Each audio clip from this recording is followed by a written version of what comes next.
Jeff Family, je suis vraiment très contente et ravie de te retrouver sur ma chaîne pour cette nouvelle vidéo. Bienvenue à tous les nouveaux abonnés, vraiment contente que vous ayez décidé de vous inscrire sur ma chaîne YouTube. Par contre, si toi c'est la première fois que tu me vois, moi c'est Sarah aka Naye Jeff. Et sur YouTube, je propose des vidéos sur le style de vie en général en Italie, également des vidéos informatives sur les études universitaires en Italie et aussi des vidéos beauté, soins de la peau noire, mais aussi des cheveux africains. Donc, si c'est le genre de contenu qui t'intéresse, je t'invite à t'inscrire sur ma chaîne YouTube si tu ne l'as pas encore fait. Bien évidemment, tu peux aussi me suivre sur mes réseaux sociaux Instagram et Facebook. Tous les liens sont dans la boîte de description et mon Instagram s'affiche quelque part là sur la vidéo. Par contre, aujourd'hui, comme tu as pu voir dans la miniature et dans le titre, on va parler du racisme en Italie. Sans plus tarder, nous allons entrer tout de suite dans le vif du sujet. Déjà, c'est un sujet en particulier qui m'a donné en fait l'idée et l'envie de faire cette vidéo. Donc il y a eu récemment un cas de bastonnade montée sur un noir africain ici en Italie, tout simplement parce que apparemment il s'est approché d'un Italien à qui il a demandé de l'argent, ou il vendait des mouchoirs ou quelque chose comme ça. En tout cas, il a approché l'Italien et c'était une question d'argent, quelque chose comme ça. Donc, où il lui demandait de l'argent, genre il faisait la manche, où il vendait des mouchoirs, quelque chose de ce genre. Et le monsieur n'a pas supporté en fait que cet étranger noir s'approche de lui et il a commencé à le taper jusqu'à ce que mort s'en suive, et les gens regardaient et les gens filmaient. D'accord? Ce n'est qu'une seule histoire parmi tant d'autres, donc ce n'est pas un cas isolé, ce sont des choses qui arrivent beaucoup en fait, qui arrivent beaucoup malheureusement encore en Italie. Donc c'est pour planter déjà le décor, pour dire que c'est vrai que le racisme en Italie c'est quelque chose qui est encore très,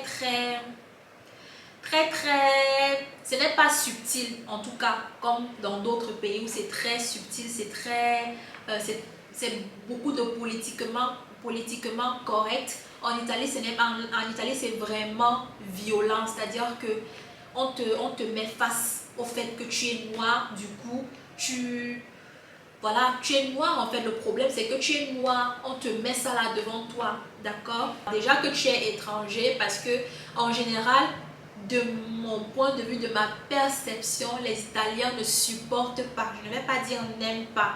Après, c'est vrai qu'il y a probablement ceux qui n'aiment pas, mais les Italiens ne supportent pas les étrangers, d'accord? Et encore moins les étrangers noirs, d'accord? Donc, il n'y a pas vraiment du politiquement correct ici, là, sauf quand vraiment tu es dans ton groupe d'amis, dans ton cercle d'amis, les gens que tu as connus, que vous avez étudié ensemble et tout. Bref, ceux qui sont déjà habitués avec toi.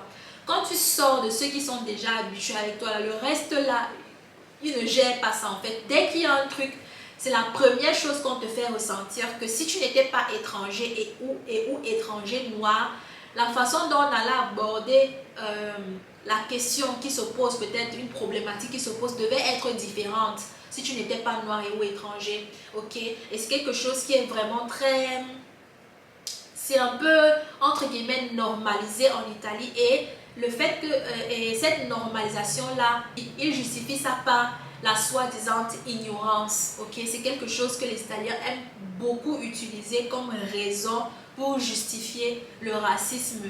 C'est l'ignorance, qu'ils sont ignorants. Sauf que le problème c'est qu'ils sont ignorants, mais ils ne font aucun effort en fait pour ne plus être ignorants. C'est comme si c'est le contraire, c'est comme s'ils font tout. En tout cas, en ce qui concerne le racisme, ils font tout pour rester dans l'ignorance. Mais dans les autres choses, bah, ça va, hein, ils vont s'informer, ils vont machin, ceci, nanani. Mais en ce qui concerne le racisme, malheureusement, les Italiens, j'ai l'impression, moi personnellement, qu'ils font tout pour rester ignorants, en fait, pour rester bâclés sur les étrangers en général. Donc malheureusement c'est un peu ça. Du coup moi, ce que je préconise souvent, enfin c'est souvent juste d'être poli le plus que possible pour vraiment affronter quand le racisme se présente devant toi de façon pondérée. la politesse, cultiver la politesse et connaître ses droits. Et vraiment connaître ses droits et se faire entendre. Peut-être pas à tous les prix, mais se faire entendre à tout prix. Pour moi, je pense que c'est important de ne pas avoir peur parce que de toute façon, sincèrement, quand tu connais tes droits, tu n'as pas peur en fait de te faire entendre, de dire ce que tu as à dire. Ça c'est clair, c'est quand tu ne maîtrises pas en fait ta position, qu'est-ce que tu peux faire, quelles sont les limites et jusqu'où tu peux aller. Quand tu ne maîtrises pas, c'est difficile pour toi, tu n'es pas sûr de toi en fait quand il s'agit de te défendre ou alors quand il s'agit de te faire comprendre devant une situation ou dans un groupe d'amis ou dans un cercle social et tout, tu vois. Donc c'est très important, mais quand c'est le cas, vraiment, je pense que tu n'aurais pas de problème à te faire comprendre. Comme j'ai dit, certainement peut-être pas à tous les prix, mais à tout prix te faire comprendre parce qu'il faudrait savoir que l'italien il est comme ça. Comme j'ai dit, il se cache beaucoup dans l'ignorance. Ce qui fait que c'est très important pour toi de te faire comprendre à tout prix pour que après la raison de l'ignorance ne soit plus suffisante en fait pour justifier un certain nombre de comportements. Exemple banal, disons tu es au guichet de la poste, tu es à la poste, d'accord, et tu arrives devant, enfin c'est ton tour de passer devant le guichet, tu exposes ton problème. Premièrement, ce que tu vas remarquer, c'est que déjà la face, l'expression de la personne qui est derrière le guichet va changer parce que tu es étranger. Hein? Si tu es étranger noir, c'est encore pire. L'expression, mais ça ne devrait pas t'intimider parce que beaucoup, généralement, ça les intimide. Ils se sentent un peu diminués. Bref, ça joue dans l'interaction que tu auras avec la personne derrière toi. Ça, par contre, ça ne devrait pas t'intimider parce que c'est comme ça qu'ils ont. C'est comme si tu viens en fait l'embêter dans son travail. C'est comme si tu n'as pas... C'est comme si tu ne dois pas être là. Tu vois un peu. Voilà, c'est le sentiment que ça te donne, mais c'est le sentiment que ça te donnerait. Mais dorénavant, si jamais ça te donnait ce sentiment, ça ne devrait pas. Tu dois rester sûr de toi parce que tu as le droit d'être là comme tout le monde en fait qui vient se faire rendre un service à la poste. D'accord? Donc tu te rapproches de monsieur. Donc ça c'est la première chose, le changement d'expression et tout et tout. Tu parles. Parfois il y a certains qui vont faire du genre, tu as parlé trop à voix basse. Du coup il faut que tu hausses le ton, je sais pas. Bon, honnêtement, ça va de soi. Si tu veux, tu hausses le ton. Si tu veux, tu parles normalement, comme tu as toujours parlé peut-être. Mais tu t'exprimes en fait, tu dis ce que tu as à dire. Ok? Et si tu te rends compte que la personne est en train de, je sais pas, d'avoir un comportement qui n'est pas normal. Par exemple, ça peut être d'essayer de te gronder, d'essayer de, je sais pas, de te donner des ordres ou... Bref, de te traiter d'une façon, tu sens, de toute façon, ce sont des choses qu'on sent. Il faut le dire, ne garde pas. Parce que c'est là l'erreur que beaucoup nous faisons. Moi, j'ai fait cette erreur-là, j'ai beaucoup fait cette erreur-là, mais c'est une erreur en fait. Parce que tu vas intégrer ça comme quelque chose de normal et partout dans tous les bureaux, je sais pas moi, dans tous les lieux de là où on rend des services, où tu iras, tu auras du mal à te faire comprendre en fait et du coup tu auras du mal à t'intégrer même en général et du mal à recevoir les services que tu dois recevoir et généralement qui sont importants en fait pour tes documents en général et pour bref même au supermarché tout simplement à te faire servir à la caisse ou des trucs comme ça, même à demander est-ce que ça c'est comme ça, à poser des questions parce que tu aurais intégré que voilà tu déranges ou c'est très très dangereux. Donc si tu remarques ce genre de choses, il faut le dire, tu lui demandes ma scusa, hein, tu as un problème, hein, qui signifie excuse-moi, est-ce qu'il y a un problème? Pose la question, ne laisse pas. En fait, c'est quelque chose que moi je partage avec vous parce que c'est quelque chose que j'ai expérimenté. Pourquoi? Parce qu'une fois que tu auras posé cette question-là, l'attitude de la personne va changer en fait.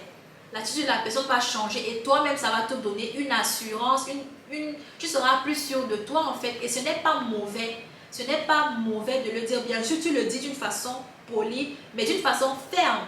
Tu es ferme en fait pour que la personne comprenne que voilà, tu n'es pas différent de tous les autres qui sont là pour recevoir un service. C'est pour faire intégrer en fait et pour que la dynamique de l'échange entre toi et la personne qui est derrière le guichet soit respectable dans les deux sens, d'accord? Que toi tu respectes la personne et que la personne te respecte en retour, du moins dans le cadre de cet échange là, parce qu'en dehors de ça, bon, chacun, voilà, on se connaît pas et tout. Donc tu vois un peu ce que je veux dire. Donc vraiment être poli mais ferme. Ne pas accepter des petits trucs subtilement et tout, parce que tout ça, tu intègres ça et ça freine ton intégration en général en Italie. Alors c'est quelque chose qui peut être une règle générale, pas seulement en Italie, mais j'ai beaucoup remarqué ça ici. Déjà, vous savez que les Italiens, ils sont très élégants, ils sont très apprêtés, ils sont très mode et tout. Femmes comme hommes, hein, ici vraiment, femmes comme hommes. Les gens sont bien, les gens se présentent bien. Donc c'est quelque chose d'important, ton image, la façon dont tu te présentes. Même si après, peut-être pour le moment, ton italien, c'est pas encore ça, tu es encore en train d'étudier l'italien et tout. Bref, tu n'es pas encore à ce niveau-là, mais déjà, la façon dont tu es présenté, ordonné, apprêté, l'assurance de toi, la politesse, le calme, je te promets que ça te donne déjà une autre, comment je veux dire, une autre place en fait dans les gens qui te regardent, les gens qui t'abordent, les gens que tu abordes, les gens qui t'approchent, les gens que tu approches. Ça te donne un autre niveau en fait d'acceptation et de pouvoir t'intégrer, d'accord? C'est c'est très important, voilà. Du coup, ce n'est pas toujours, c'est vrai que la plus grande, comment je vais dire, la plus grande responsabilité va aux Italiens. Pour ça, moi personnellement, je ne discute pas, mais nous aussi, nous avons notre part de responsabilité, notre part à jouer afin de, comment je vais dire, de combattre ou de maîtriser en fait tu peux être raciste, mais tu dois me respecter. C'est-à-dire que je ne gère pas que tu sois raciste ou pas. Je ne gère pas que tu ne supportes pas ou que tu n'aimes pas les étrangers. Je ne gère pas que tu ne supportes pas ou que tu n'aimes pas les noirs. Mais en tout cas, dans le cadre d'un échange, d'une interaction que toi et moi, toi et la personne, vous devez avoir, il doit régner, il doit absolument régner sans condition un respect mutuel.